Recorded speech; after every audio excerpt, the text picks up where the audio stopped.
Welcome, everyone. My name is Anju Nolkumar. I'm one of the event's co-directors. Thank you so much for joining us tonight. Today's event is really special because we have a panel of 4 incredible neurosurgeons from the well-known Lenox Hospital in New York. A fun fact is that Lenox Hill Hospital has been featured on Netflix as a medical documentary, so that's definitely something you should check out. And we're really lucky to have you guys here today. For anyone new here, Medvocate is a student-led organization that connects youth to opportunities in medicine. So if you guys have any questions, feel free to private message us.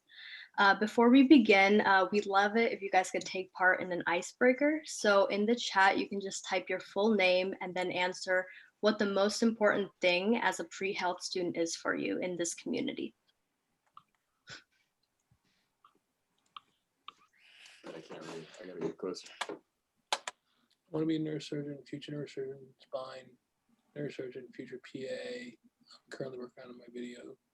So I still want to join Serendipity.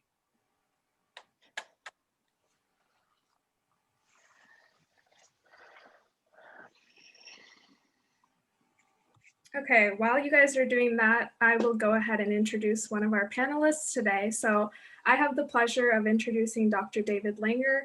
He is the chair of neurosurgery at Lenox Hill Hospital and is also the vice president of neurosurgery for Northwell Health's Western region. He is also a professor of neurosurgery and radiology at the Donald and Barbara Zucker School of Medicine at Hofstra and Northwell. So if you guys are super excited for Dr. Langer, make sure you show your love for him in the chat box. Now I have the pleasure of introducing Dr. John Bookvar. He is the vice chair of the Department of Neurosurgery at Lenox Hill Hospital and the director of the Brain Tumor Center there as well. He is not only an outstanding neurosurgeon, but he is also the professor of the neurological surgery and otolaryngology / head and neck surgery at Zucker School of Medicine. He also directs brain tumor research, which is something he's very passionate about. Thank you so much, Dr. Bookvar, for taking time out of your busy schedule to come and share some of your knowledge and advice with us. You can show your excitement in the chat. I have the pleasure of introducing Dr. Randy D'Amico, and he is the newest addition to the Northwell Health Department of Neurosurgery. He's a Brooklyn native, and he completed his graduate and postdoctoral work at Columbia University. And he was awarded many prestigious awards like the Doris Duke Research Fellowship, and he's also published numerous clinical and translational research papers. So thank you so much for taking time to be here, and I'm excited to hear you speak. Our next speaker is Dr. Griffin R. Baum, and he is a neurosurgeon at Lenox Hill Hospital. He is also a fellowship-trained spine surgeon with a focus in complex and minimally invasive spine surgery. Another interesting fact is that he is an assistant professor of neurosurgery at the Donald and Barbara Zucker School of Medicine.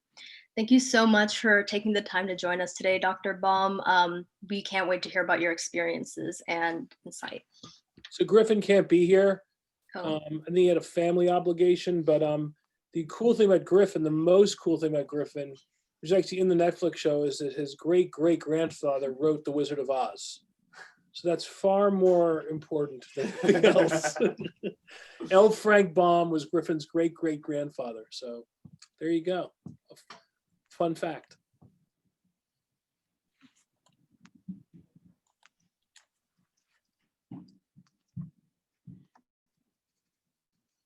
How would you like us to start?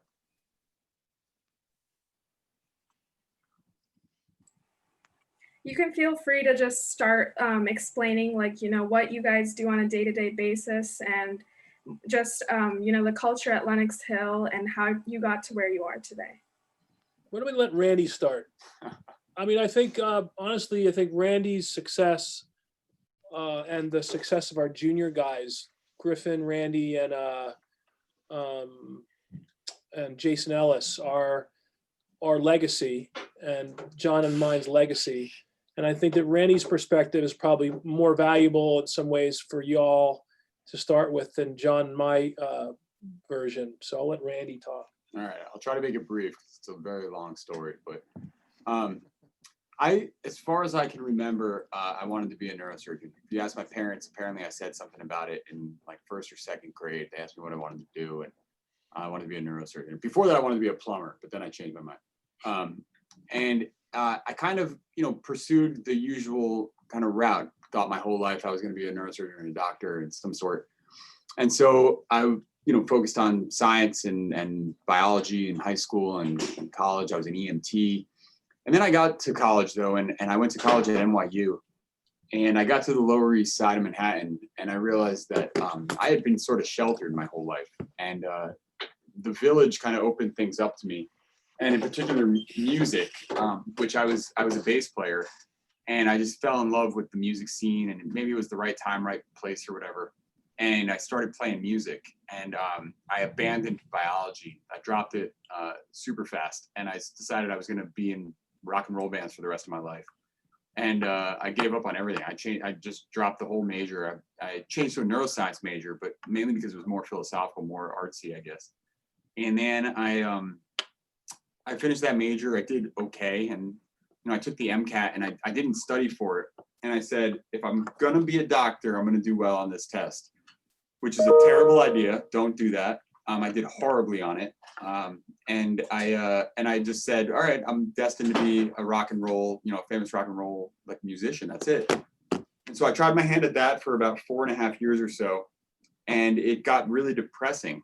Not just because I wasn't that good, but you don't realize that all that fame that comes with that kind of stuff is really predicated on the urgency of being young. And as you get older, the stuff that mattered to you doesn't really matter to you anymore. And you start clinging to things that shouldn't matter to you anymore. And so I always had this love and passion for medicine and science and things like that. And so I went back and I said, you know what, this is a much better future for me. And I studied for the MCAT, and I did really well. And then I went to med school, and I did really well because I treated it more like a job, I guess, rather than just something I was forced to do. And so, I pushed that basically to the limits, using a lot of the stuff I learned when I was playing music and doing my own thing. Mainly how to talk to people, how to do things for yourself, and things that you cared about, and how to be successful at doing things like that for yourself. And then like I said, I approached it less like it was something I was forced to do, and more like it was something I wanted to do, and that I needed to do, and that I wanted to be successful at. And so I managed to get into Columbia for residency, and now I'm here. I mean, I think, John, you might want to, I'll just say one quick thing, John, you can talk, is it's really just keeping a focus on your goal and working hard. That's basically what it comes down to. I mean, nothing in life is worth anything if it doesn't require hard work. Somebody wins the lottery, it may be great and have all that money, but it doesn't really make you happy. It actually, many times we know it creates more problems. And what's great about our business is that I think we all, at least at Lenox, we're all kind of driven by the same thing. That's what makes us so collaborative, and it makes it enjoyable, is that we like to work, and we like to work on things we like to work on. And if you find that in yourself, it solves a lot of problems, because you really can't fail. So JB, I don't know if you want to say anything. I'm sure you do. Well, I think, one of the most important things for me, and I think you guys are going to go through this, you actually don't realize what is being impactful in your life while it's occurring. It's only years later that you look back and say, geez, that professor really had a profound impact on me, or that relationship I had with my fellow classmate, and we got to be, friendly and study together and supportive of each other. Those things do come back in a positive way. In fact, I didn't realize that my neuropsychopharmacology major professor at Penn was inspiring me a career choice until years later, that I realized how impactful this one professor at Penn was for me. And the same thing goes for when I met David Langer as a senior resident, chief resident at Penn, how important some of those interactions were for me in my career choice. And actually, when we met Randy for the first time, David and I huddled together and said, what do we got to do to get this guy? And we were and actually it's classic Boolang, book for Langer thinking, where Randy, we knew we wanted you. We just didn't know how to structure it. And honestly, when David came with getting you a position in Brooklyn and us in this super fellowship was created. Again, it's just an example of we created something out of nothing to get a person that we thought was going to sort of carry the torch. So, again, surrounding yourself with like-minded people who we're not threatened by one another, and we just love working together is really important, and what makes us tick. Yeah, I mean, you can start now, though. I think John's point was you're actually there. We have a tendency to say, when I do this, I'm going to get here. When I finish college, I'm going to go to medical school, and then I'm done. And I'm doing my residency, and I'm done. And I'm finally going to get a job, and then I'm going to change the world. Well, first of all, you're never really done. Trust me when I tell you, we enjoy the process. You got to enjoy the process, and the people you're meeting now are valuable. You never know. You're the people that you interact with, your friends, your colleagues. Never burn a bridge. Help people out. Make sure you're unselfish. All you can do is make yourself the best you can be. If people are pissed off at how hard you work, or if you're really smart or really do well, that's their problem. You're not going to fix that person. But by the same token, don't reflect that back on someone else. Focus on yourself, and just collect these human beings along the way. And then once you allow your ego to fade away and be with talented people are attracted to that. It's very powerful, and it pisses everybody off who can't do it because they can't be in those environments. Now, the Netflix thing was just dumb luck. I mean, they were as lucky to find us as we were to find them, because we're not really normal. So, that was a very, a stroke of good fortune. But on the other hand, that's great about it's given our group a voice in the world, and we intend to take advantage of it. We intend to be impactful and to teach these lessons which no one taught us. We figured it out on the way, and we're still learning. But look, sometimes things don't go your way. I mean, even today with me, I deal with things on a daily basis that frustrate me or piss me off, or I think are wrong or upset about. But I go to John, I go to Randy, we talk it through, and you survive. And the things that bother you today, I guarantee are not going to bother you like next week. Most of the time, everything's pretty small. But keep your focus on the work. Keep the eye on what you really want to do with your life, and things tend to work out.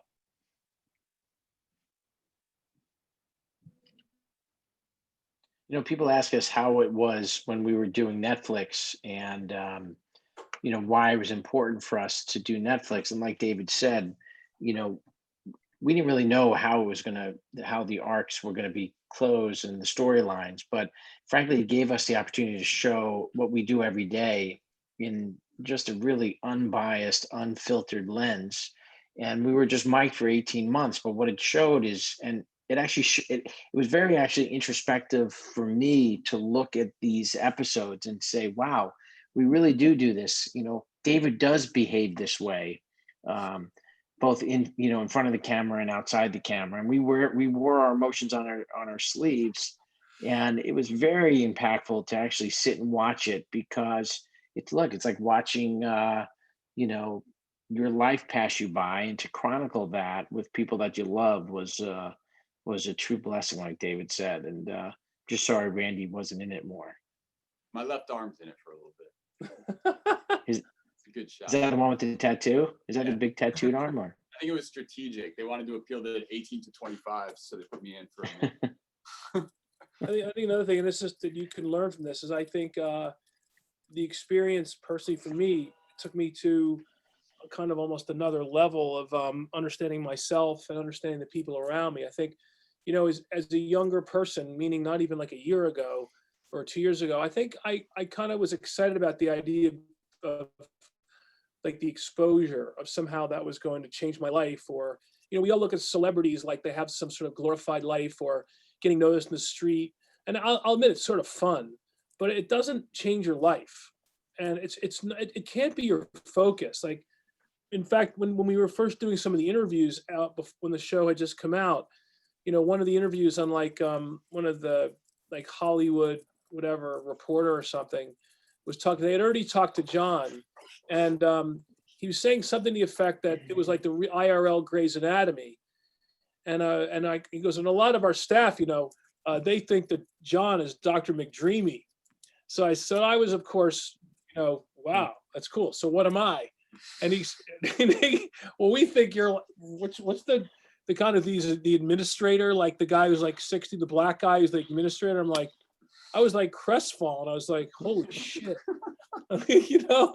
And I think back to my mindset then, like it was so fucked up. And once I kind of got away from it, honestly, my relationship with John has only gotten better over time since the show. These things can drive people apart. I mean, look at bands that blow up. Look at the Beatles. The reason why the Beatles broke up is that I think they had a hard time tolerating other people, getting attention, or who was getting credit for what. And, I wrote that song. Lennon and McCartney really didn't write the songs together anymore. They were writing them separately, but both their names were on them. And they struggled with kind of this sharing of attention. It's hard work. But what this taught us and taught me, I know me and John, we've never been closer because we recognize that we're different. We recognize we're very similar in some ways. And I really enjoy watching John do his thing, both whether it's in the show, at work, as a doctor, as a human being. And there's no downside because it's all good. And that's not natural. That takes a kind of a mental understanding of how way you think, and that feeding that down to our junior guys and letting them experience that and them seeing that, it hopefully teaches them how to behave, and then it teaches you how to behave, because ultimately it's one of our biggest flaws, I think, in medicine and potentially in many other professions, is this kind of almost like diabolical religious-like attempt to make yourself, famous or to be the best. And respect the fact that just because you're trying to be the best doesn't mean other people can't be successful.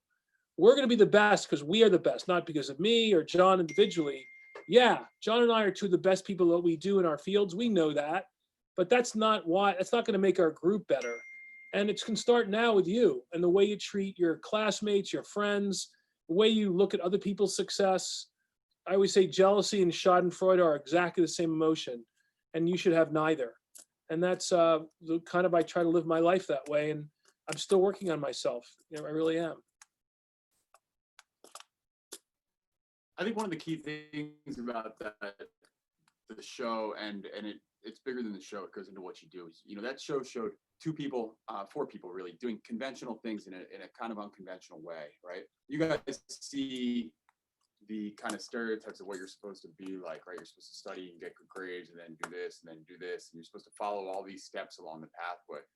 And there are a lot of different routes to get to the same thing, right? And so the only thing that matters, and Dr. Langer said it before, and John said it before too, is you do the right thing, right? You do good work, you do hard work, you care about what you're doing. It doesn't matter how you did it or how you got there. It just matters that you did, the best work you can possibly do, and that gets you places in life.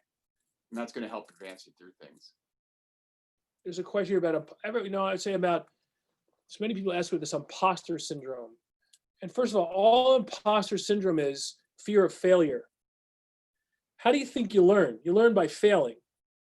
So imposter syndrome is a bunch of bullshit. I mean, just stop and enough, okay? You're not going to get anywhere unless you don't know what you're doing and you recognize you don't know what you're doing and accept that. That's part of learning. It's like the 4 stages of learning are unconscious incompetence, conscious incompetence, conscious competence, and then unconscious competence. That's when you just are in flow, like John's grit flowness thing. But you start out unconsciously incompetent. You don't realize how bad you are. The imposter syndrome is when you realize you don't know anything.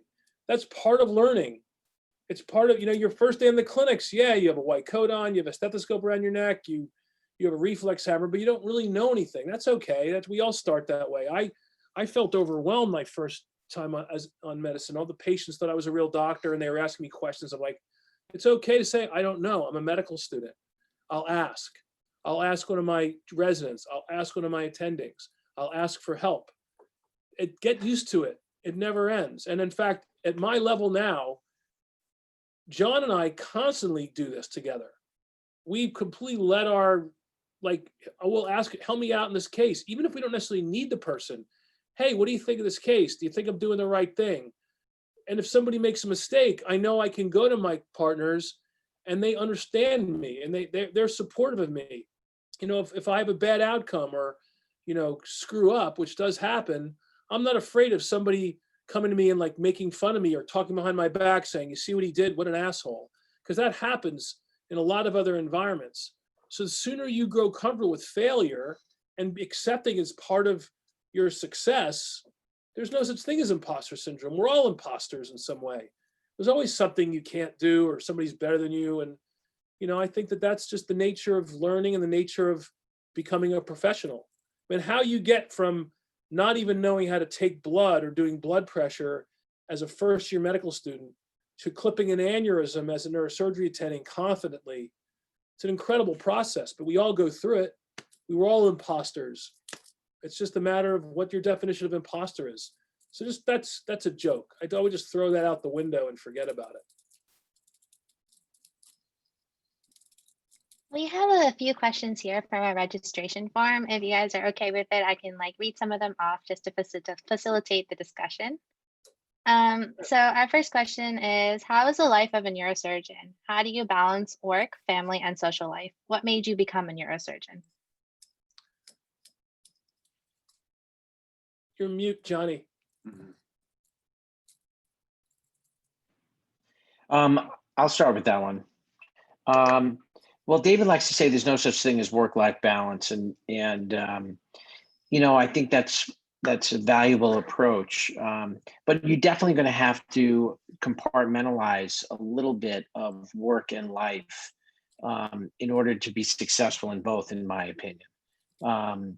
Because fundamentally, you're at work sometimes and you're at home sometimes, and the question is, how do you balance those two requirements if you're going to be successful at both of them? And it's not easy.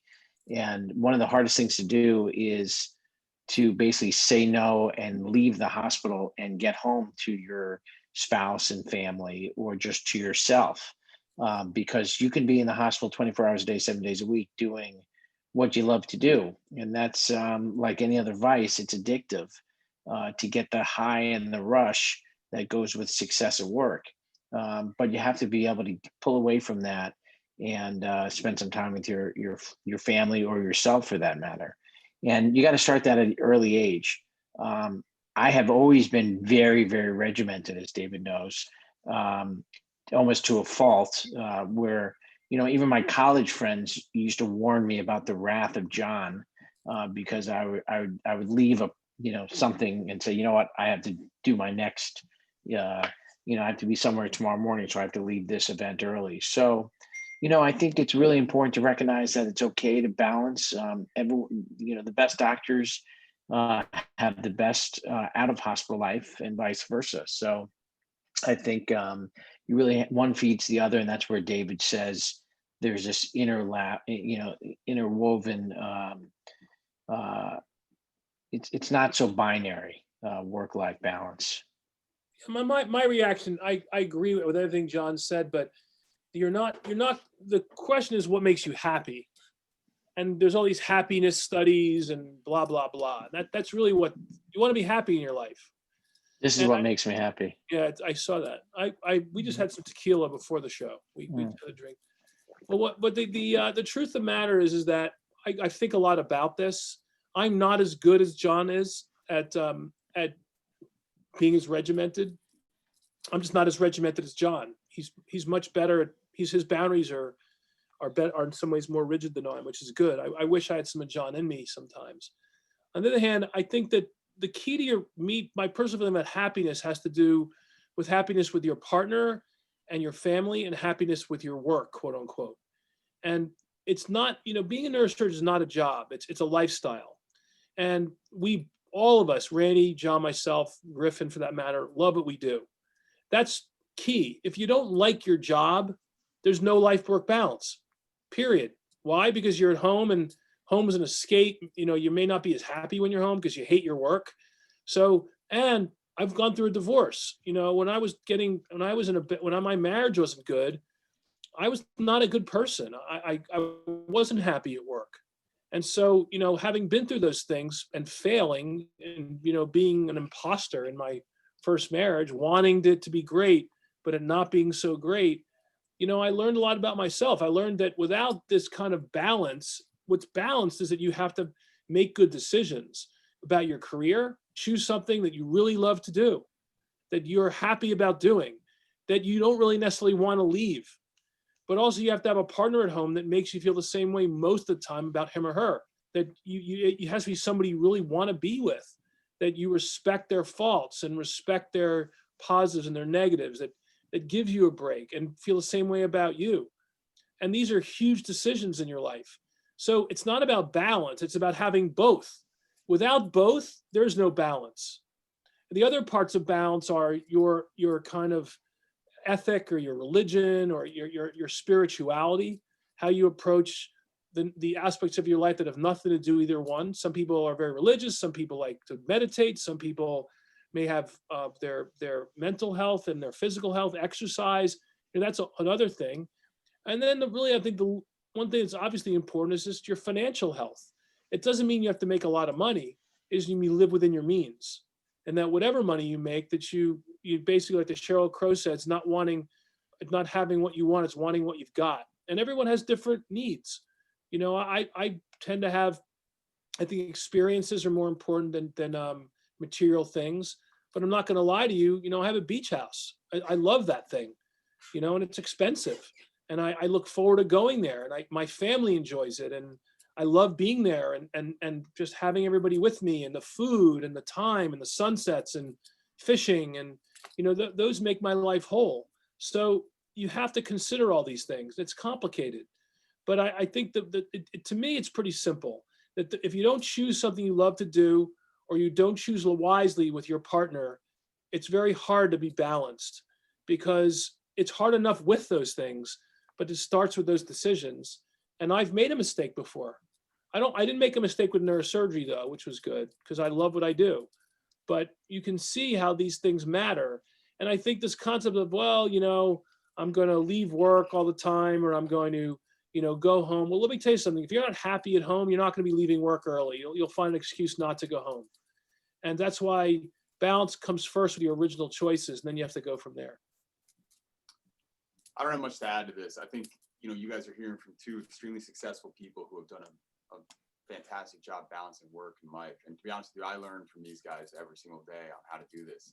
I've got a wife and a kid at home, and I'm starting out in my career, so I'm pushing myself every day to the absolute max.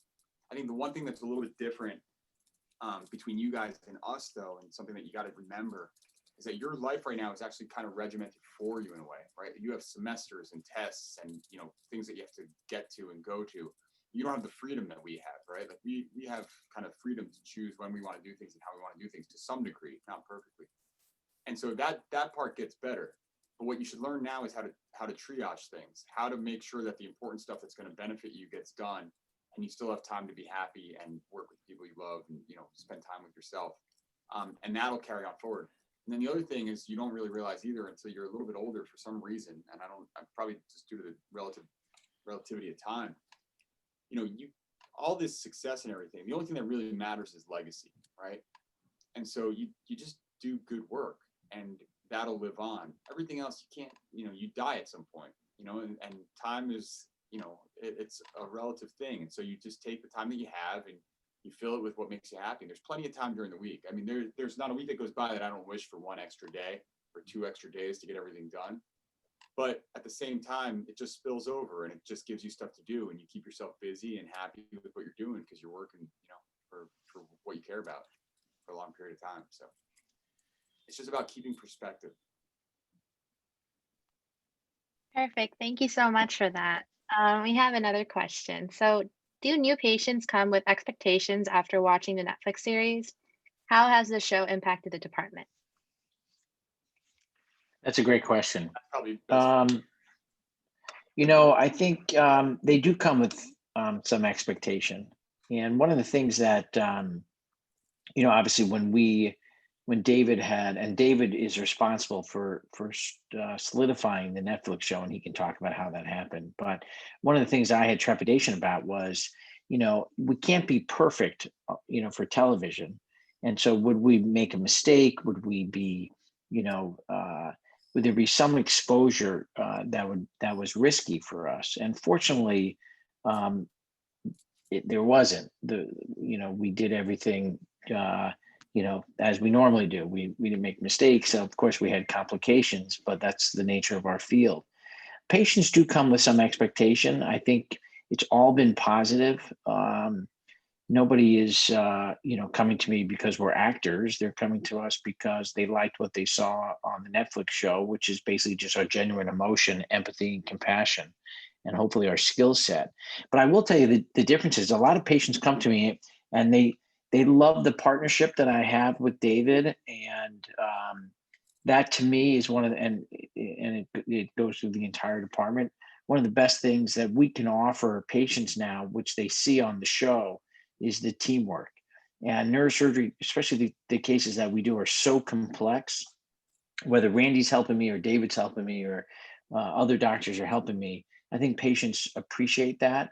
And so when I tell a patient, oh, you have a real complex brain tumor, Dr. Langer is going to help me preserve the integrity of the blood vessels, I can see that they're happy. And they've seen that relationship. And to me, that's obviously something we've been doing, but that was well shown on the show. I think we sort of had John took a little longer than I did, only because I'd known Ruthie and Adi for about a year before they even met John. They met him earlier, but by the time they were in our midst, I just got to know them a little bit better. But I kind of decided very early on I was going to let it just be myself and just damn the torpedoes. I thought Ruthie and Adi are the directors, by the way, everyone. They're the producers. I was just, that's it. I mean, if we don't do that, then it's going to be a waste. And the purpose of the show is to really show what we do every day. My motivation, and John and I agree about this, was that we both have kids. My kids are a little older than John's. My youngest is about the age of John's middle kids. And so we both experienced this idea of like the social media age and the types of things where would affect our children. The decisions they make, their mentors, they weren't like when I was growing up. When I was growing up, we all worshiped athletes and musicians. This hasn't changed. But I think scientists, I remember when I was a little kid, it was the Apollo astronauts. I think there was a lot more of a focus on people really doing real things. Whereas now, YouTubers and the Kardashians, reality TV stars, there's kind of this vacuum that's been created of all this kind of sucking sound because of social media. And it's pulled away from some of the really, where I think the smart, ambitious people ought to be looking at. Rather than moving out to California, working in Silicon Valley and making some silly app that turns you into a billionaire, maybe go work in science. I worked in a lab when I was a resident, and the woman whose lab I worked in just basically is responsible for the COVID vaccine. There's just an incredible opportunities. Like, not everybody's going to save the world, obviously, but in the end, I think the reason for doing Netflix for us was to show what really we do every day, and to get people interested, maybe not be neurosurgeons, but at least comes into your mind. Look, not everybody can be a neurosurgeon, nor should everybody be a neurosurgeon, but we do want it to be an option for smart, ambitious people. And ultimately, that was the primary motivation. And our feeling was, we don't if we make it up or we never fail, or the realities of some of the stresses that we go through aren't elucidated and illustrated, then we're missing an opportunity, because then it's going to look like every other medical show that you've ever seen, where it's kind of like glorified and it's sort of milquetoast. And that wasn't the case, because that's not what our lives are like. Some days really suck, and some days are great. There are days, we have a great time most of the time, and we do some amazing stuff that's just, can imagine. There are some days like I can't believe I'm being paid to do this, in all honesty. But by the same token, there are some days that you really go home and like beat your head against the wall and struggle. So that's just the nature of our business. And I think some of that came out in the show, and I'm glad it did.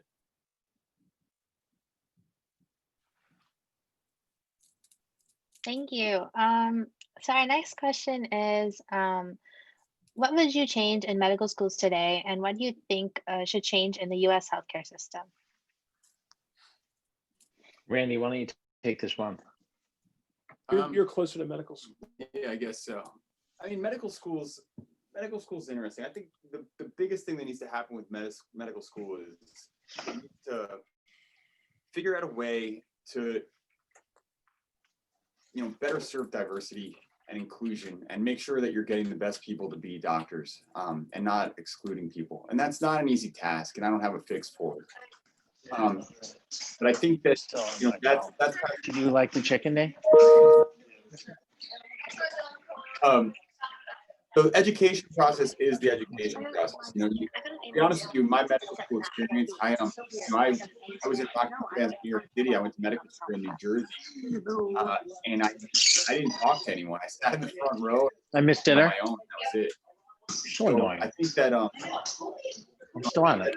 everyone learns their own pace. JB, your mic's on, bro.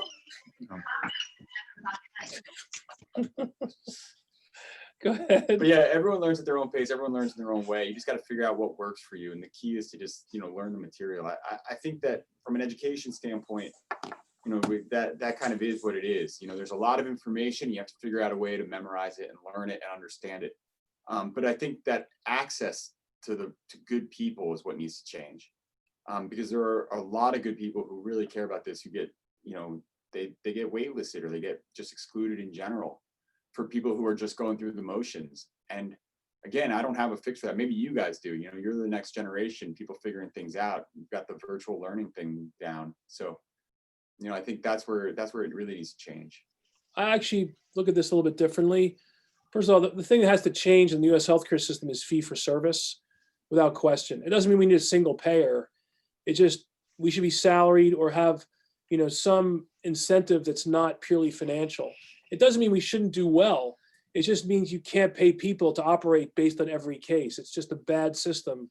It encourages poor indication and encourages people to be more competitive. So that for me, that's the easy thing. It's not easy to do, but it's the right answer, I think. As far as what needs to be changed in medical school, I think there should be a lot more training on leadership, empathy, some of the things John talks about, grit, flowness, some of the emotional aspects of what we go through. There's too much content. I mean, all medical schools are trying to solve this differently. Earlier immersion, learning how to be an EMT, that's what Hofstra does. Other schools have, a variety of things, but none of them have really taken like an MBA approach. If you go to MBA school, there's a lot of coursework on self-awareness and leadership, management of ego, dealing with, difficult people, decision-making, giving feedback. This has become essential in our business now, and none of us are trained. The leadership isn't trained, the doctors aren't trained. And so this is all kind of like a free-for-all. And you have to be very lucky to have leaders and mentors that have, a depth that can kind of lead you there. This, for me, it was all random, and it was all I just feel very lucky. I kind of was in some horrible environments where I was really taken advantage of, and just began to realize, became more self-confident, knowing it wasn't me, and then seeking out a place where I could be myself. But then I had a lot more to learn. I ended up reading a lot, and I took some courses, and I think none of the stuff was in medical school. So if I was going to fix medical school, you still have to have the hardcore science, like the gold star stuff, but you have to have some, core aspects of the way to think, the way to behave, the way to overcome stress, the way to overcome conflict, how to avoid conflict. All this stuff we don't learn in medical school at all. And it's out there. You can read about it. There's some great books. There's additional training. You can get an MBA. I think MBA schools, like about a fifth of their curriculum is stuff like this, because it's so important in a Fortune 500 world. You can't be successful in a large bureaucracy unless you have the skill set. And even in a large bureaucracy in healthcare now, I don't think these things are valued. So we don't have a mature approach to managing this, even in healthcare now.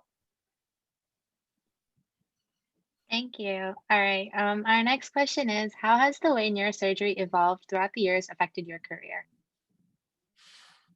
It's totally different. I mean, look at the way your iPhone matures every 6 months. the navigation system gets better, the cameras get better, the optics get better. That's what's happening in our field. And, you can look at the difference between me and Randy. Randy's coming into the field of neuro-oncology, and he's jumping on technologies like we use a dye called 5-ALA now that is metabolized by tumor cells. We're using 3D systems that we didn't use 10 years ago.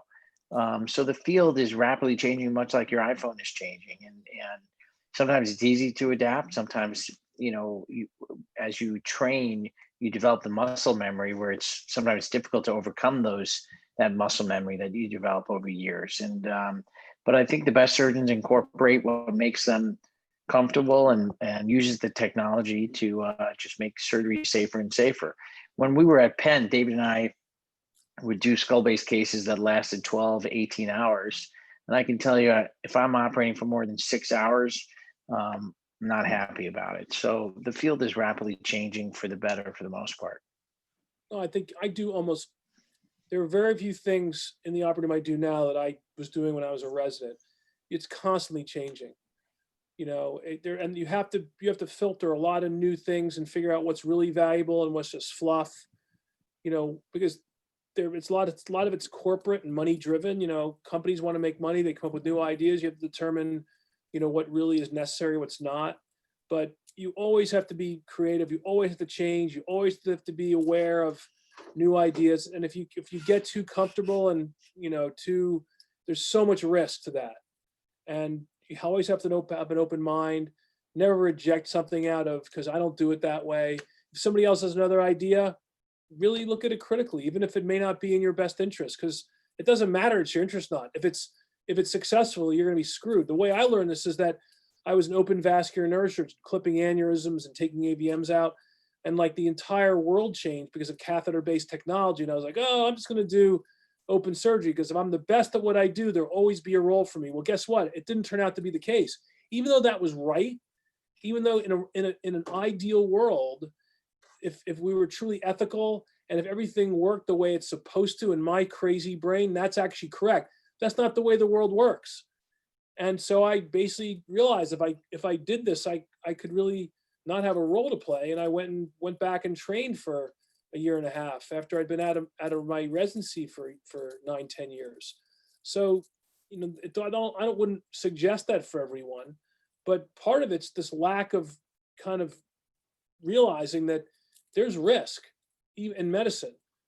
There's a tendency for doctors to think, oh, I'm so smart, I worked so hard, I deserve this. That's not the case. There's always going to be change, and you always have to be aware of it. It's just we're not and you can't be risk averse. You have to be willing to take those risks. John and I, coming to Lenox was a huge risk, and look how that turned out. So nobody in their right mind would have done this. This was insane. To go into New York City in a hospital that didn't have neurosurgery in 2014, right, John? The bottom line is that you can't do that. That's insane. But we knew we were legit. We knew we had each other. It was one of the reasons why we were cool with Netflix. Is like we're as good as anybody in the world, and what bad can happen? Like what's the worst thing that can happen? And I'm not saying everyone can get there right away. That took time, but I think adopting some of that kind of like, I know I'm like that. What's that guy on Saturday Night Live? I'm good enough. I'm smart enough, and God damn it, whatever. Some of that's true. You just got to go do it and just trust yourself and damn the torpedoes. That's it. I agree with them. You got to be open-minded without a doubt, and the field changes constantly. I will say from a more practical standpoint, for you guys coming into medicine is an extremely exciting time. All right. Just like your iPhone changes every 6 months, the technology that explodes, out of all these tech companies is incredible. And it's basically like pick up a sci-fi novel and read, and you can imagine it in the next 5 to 10 years, right? We do insane stuff, and it's awesome, and you guys are going to love it. And artificial intelligence is down the road, better visualizations down the road. The truth is, and you got to consider this when you go into surgery. Surgery is ridiculous, right? We try to fix things with steel and string, right? It's insane. That's all you use. Where we can unlock our phone with our face or tell our car to drive us somewhere, and it does it, right? the future of medicine is technology without a doubt. It's better understanding, it's getting in the lab, it's doing the research, it's learning the computer programming, and it's bringing that to human beings, right? Steel and string has to be not the right way to do things. Thank you so much. So our next question is, what is one piece of advice you would give to your younger self?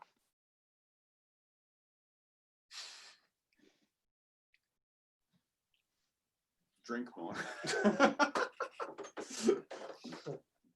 No, I don't know. I mean, I have to give myself this advice now. But basically, it's don't be so hard on yourself. If you live true to your ethics and are doing the right thing, it doesn't mean things are going to work out all the time. It's always not going to be what you want. You can't. Sometimes it's not in your control. Part of it's just accepting that life's not necessarily fair, but that's okay. You know, doesn't mean you should veer from the person you are or your goals in life. And that's a piece of advice I tell myself today. But I wish you guys are under a lot of pressure. It's much harder to get into medical school now than it's ever been. There's a lot of stress right now in the world. Even on the macro view, you have an unclear future, the economy, COVID, global warming. I mean, I see my kids. I mean, this whole Trump administration thing has been a very, very difficult time. Whether you're on his side or not, there's a lot of dissonance, a lot of weird information. You've got to somehow tune it out because it's just too much. And the way to do that is just accept the fact that we're all flawed. We're not perfect. You're going to do the best you can. Just accept the consequences of that. You can't control everything. And if you don't get what you want, I can't say you only have yourself to blame. It's the system. And you have to find your way. It's like a maze. Just find your way through it. And if you're honest and you stick to your principles, you can fail. It doesn't mean you're going to get what you want, but you just have to accept it for what it is. It's hard time it's accepted when you look back as, oh, I should have done this differently, or I should have worked harder, or I should have trusted my instincts on this. So don't do that. Trust your instincts, work hard. It doesn't mean you shouldn't play hard, because that's important too. But stick to your guns and do the things that really make you happy. JB, you want to go? Oh, I think one of the things that let me see if I'm muted. I think techniques of meditation or mindfulness, if I had been introduced to these at a younger age, our brain does a lot of kindling, right? So if you're constantly anxious, which I definitely was as a student in high school and college and constantly gunning to get, your brain kindles the amygdala. And I think what you guys have the advantage, which we didn't, is an understanding of the neurobiopsychopharmacologic aspects of something simple like mindfulness or meditation. I would have benefited from that as a youth, and probably would have cooled down my amygdala, which, by the way, I'm cooling rather better now than I did and I'm trying to cool David's amygdala down. And it's going rather nicely.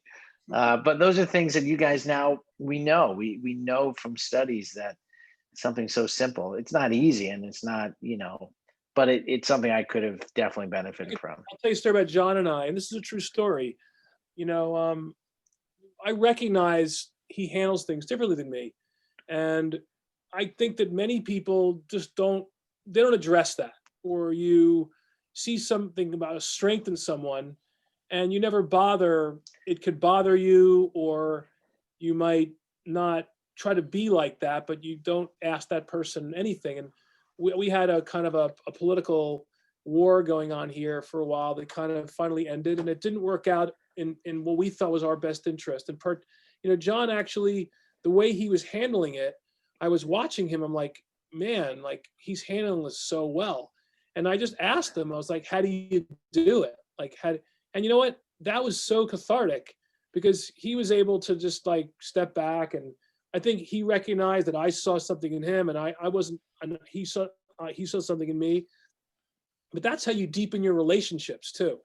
Like, being vulnerable is really important. If everybody thinks you're some hard ass that has all the answers, they're not vulnerable to you either. They're not going to come to you and ask for help. And by letting people in and being open, it doesn't mean you're weak. It just means that you're human. And that was, I think, having those conversations with John and getting his thoughts on how he overcame some of the stuff was really valuable and got me on a better track and got me really thinking better and took my amygdala, started calming down a little bit. So I appreciate how he does those things very much. You guys are writing this down, right? This is like solid advice. It's recorded for something, right? It's being recorded.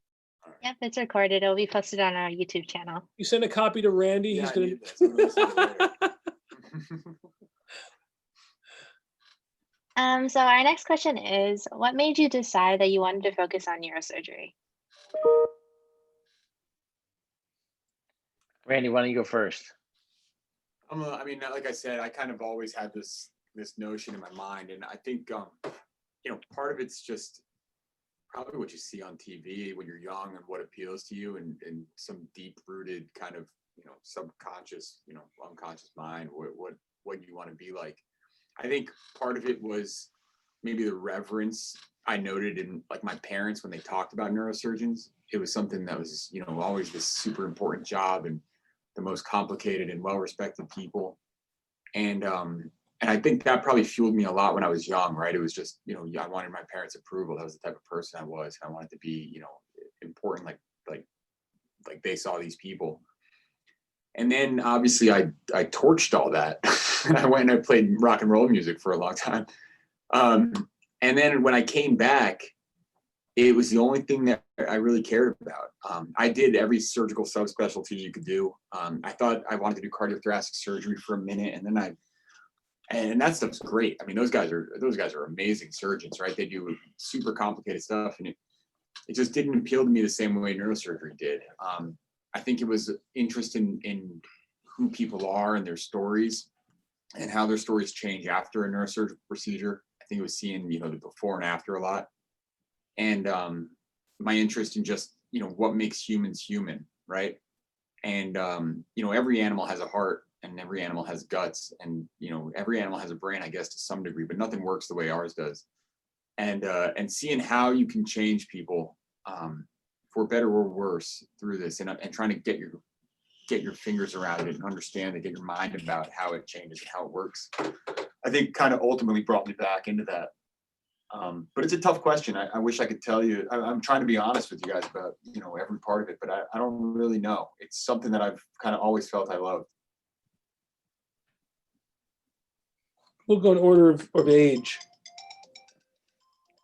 First of all, some people claim they're born to be a neurosurgeon. I didn't decide to be a neurosurgeon until I was a third-year medical student. So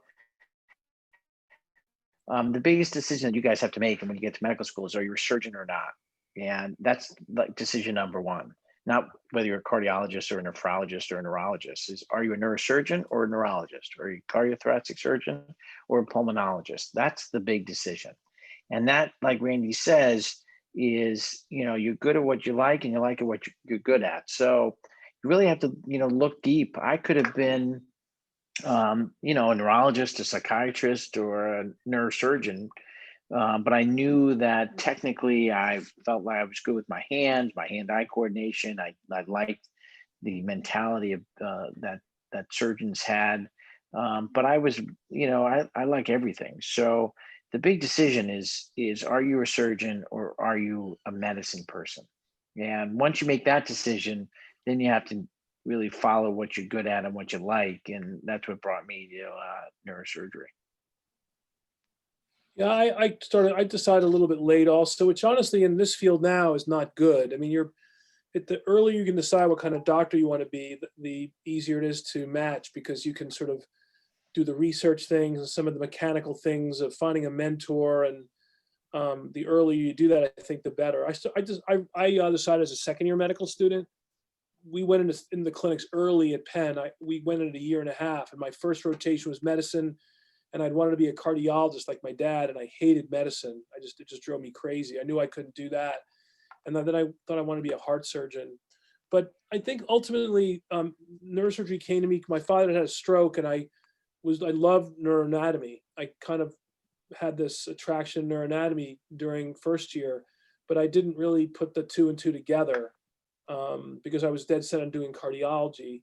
But after I decided against medicine, cardiacs, I realized I wanted to be a surgeon. I liked the pace of it. And then I saw the neurosurgeons doing some really cool stuff. And, oftentimes as a medical student, it's not the biggest, craziest surgeries. It could be something very simple. Like when we interview resident applicants, everybody's talking about the first subdural they saw, or, the first trauma or whatever, which today is like drives us crazy. Like the last thing we want to be doing is a subdural, but because it's just so simple. But it's very often the most core basic stuff. And I just saw a neurosurgery resident put a ventriculostomy into someone's head, where he drilled a hole in the ER and put a ventriculostomy catheter, and a spinal fluid comes shooting out of the patient's head. I was like, I got to do that. And like I tell people all the time that a lot of the value of decision making, because what type of doctor you're going to be has much more importance in your life than is going to medical school. There are people who never practice medicine who go to medical school, but get an MBA or work for the World Health Organization or become a research scientist, and other people are really clinical. So the kind of doctor is much more important to your quality of life, your type of life, your work-life balance. All those things, matter on the field you choose. And more often than not, it's seeing someone that you want to be like. You see a person that you look at and you say, I like that person. I want to be like them. And unfortunately, or fortunately, unconscious bias comes into play in a positive way. You can't help but see somebody who often looks like you in those situations because you put yourself in their position. It's hard for, say an African-American woman sometimes to see a white male and say, they may be a good mentor, but they may not look at that person. I want to be just like that person. It can happen, but I think that's one of the reasons why diversity is so important, particularly in these surgical fields, because we don't have as many women. Like neurosurgery is only about 13% women. And, if only 13% of the mentors and 13% of the role models are women, there are fewer around. So you have to really find those people. That it doesn't mean you can't I can't be a role model for you and you can't be like me if you don't look like me. But it's validating if you can at least find somebody that goes through the same struggles and things that you go through based on where you came from. And because we all have different experiences in life. So I think that's why neurosurgery to me, it became wanting to be like and wanting to do like and seeing other people doing what I wanted to do. And ultimately, I just enjoyed the field. I never look back. I don't think there's much better things you can do. I really don't. To this day, I honestly don't see any other field of medicine that even comes close in the innovation, the feedback, the type of things you do for people, both quality of life and death, the impact you can have on people and their families. I mean, I just got a letter today from a patient I have. Her daughter wrote a letter about saving her mom's life. That's, no matter what you say, those things keep you going, because trust me, a bad outcome or one bad thing doesn't make up for 100 good ones. And neurosurgery is incredibly gratifying, and it's never boring. It's always challenging. It always tests your mettle as both clinically, scientifically, and emotionally. But you need a lot of bandwidth. And I think it's just a wonderful way to spend your time. Guys, I got to sign off. I'm sorry, my son just got home from college. As you know, I got a busy household upstairs. So work-life balance intruding again? Yeah, my son just got home from college and it's a shit show up there. So I'm going to crawl out of my basement. I want to thank you guys for inviting me. And anyone who has questions, please email me. I'll be happy to field them. Sure, thank you so much. So since we're past the hour mark now, I want to thank you for taking time out of your busy schedule, especially during these unfortunate times, to come and speak to us. It was truly inspiring to learn so much about the field and your hospital. I think we all thoroughly enjoyed it, so thank you so much. Thank you guys for having us. I don't know if you guys know about it or not, but we have really embraced virtual learning and webinars. And so we've got this idea called Brain Turns. And it's a virtual kind of, it's virtual shadowing, virtual education about medicine and neurosurgery specifically. Did it over the summer. We had 8 weeks of classes, basically, a couple hours a day. We're doing a single day event December 28th. that you guys are all more than welcome to. Registration's free and online. It's just brainturns.com for info. And we'll be doing another 8 weeks probably in the summer again. And it's incredible. I mean, it's this, we had, 16,000 kids enrolled from 84 countries over the summer. And it's about perspective in medicine. It's about ideas in medicine. It's about, pushing kind of the limits of what this media will allow us to do. And it's really about you guys and the future of medicine. And so, and empowerment for that purpose and those purposes. So come on board, check out the website. There's all sorts of ways to get involved and follow it. And it's on social media and all this stuff. We're very good about it. And the team who does it's really good about it, realistically. So come along, and thank you again for having us. Yeah, I Thank you appreciate so it. much. One thing I would add is tomorrow night we're having a Zoom with Chandra Wilson, ostensibly to raise some dough for our department. But we asked for a $15 donation just for the hell of it. You don't have to. You can just sign up for it. But tomorrow it's basically a time for Thanksgiving, and that's tomorrow night. You can catch the invite on our social or on our Twitter feed. So you're more than welcome to that as well, whether you give us money or not. The other thing I want to remind you all of is the following. And I first of all, there's a terrific email called Farnham Street, Farnam Street, and the guy's name is Shane Parrish. I have learned more in reading this stuff in the last year since COVID than he's an amazing guy, an amazing thinker. Look him up, read what he writes. He basically curates content every Sunday, and I get this email every Sunday. I look forward to it every week, and I draw from this every week, ideas and thoughts. It's just incredible. So that's one place to learn about some of these larger issues. But the other thing I think you have to realize is, as bad as COVID is, and as stressful as it is for all of us, there's a huge value to this. This is a really important time for y'all, and for me too. We wouldn't have been doing this right now if it wasn't for COVID. Face it. So and Netflix, as great as it was, wouldn't have been nearly as impactful long-term if it wasn't for COVID, because people like you wouldn't have been able to reach out to us. We wouldn't have been as accessible. And what's great for us, it's given us a voice, and it's given us the ability to be more impactful in a totally different way, not just on like a conventional celebrity way, but in a very tangible way, because we're real. Like, we're not like celebrities, we're not actors. And so we have really something to offer, and you have something to offer. Figure out what you're going to benefit from this. Find out your place in the new world coming. Don't go back to doing things the way you did them before. Take advantage of these resources. Take advantage. Follow up with us again. If you want to be a neurosurgeon, you want to be a doctor, come visit. Take advantage of Zoom. You use those resources to touch base with other people in different fields, different countries. Be the leader, and don't listen to everybody else, and try not to get bummed out. It's one's great thing about this. Everybody's in the same boat. It's like when something bad happens to you individually, very often you look at somebody else who's doing okay and like, oh my God, I can't believe I have it so bad. Everybody's screwed right now. So, the ones who survive and thrive and find ways to take advantage of this new world are the ones, when things get better, which they will be that much further ahead. And we'll use this as a positive learning experience. Don't give up on this. Don't think this is all bad. This is not all bad. And somebody asked what I wish that happened when I was young. I wished I went through a pandemic when I was 27 rather than 57, because I would have lived my life differently. You would have realized that bad things do happen.